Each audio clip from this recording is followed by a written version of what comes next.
ઝાલોદ તાલુકાના રૂખડી ગામ ખાતે આદિવાસી સમાજના હક અધિકાર માટે ચિંતન શિબિરનું આયોજન કરવામાં આવ્યું હતું, જેમાં આદિવાસી લોકોની સંસ્કૃતિ, રીત રિવાજો અને શિક્ષણ પર પણ ચર્ચા કરવામાં આવી હતી।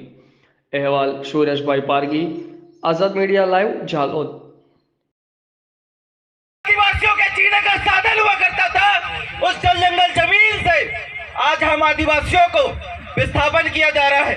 आज उस जल जंगल जमीन से निकलने वाला काला सोना को उजाड़ा जा रहा है, हरा सोना को उजाड़ा जा रहा है।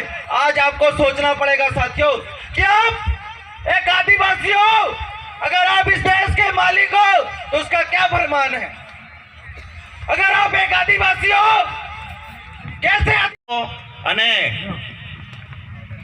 બંધારણ પછી એક બીજું પુસ્તક છે ભારતની રાજ્ય વ્યવસ્થા, જે आईएस, आईएफएस, आईपीएस જે પરીક્ષા उस एसटी स्टेटस में हम लोग देखते हैं राष्ट्रपति अपने राज प्रमुख राज्यपाल से सलाह मशवरा करके आज किसी भी वर्ग को एसटी में घुसाड़े जाए। એ બધાનો બાપ છે।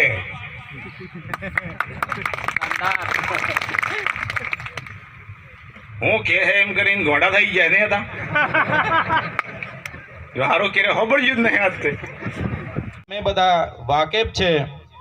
આજે ગાંધીનગર હોય, અમદાવાદ હોય કે સુરત હોય, જે મજૂરી કરનાર હશે, ગટર સાફ કરનાર હશે, તે માત્ર ને માત્ર આપણો આદિવાસી ભાઈ અને બહેન હશે। આ હકીકત છે। ઘણા મિત્રો મને સારું લગાડવા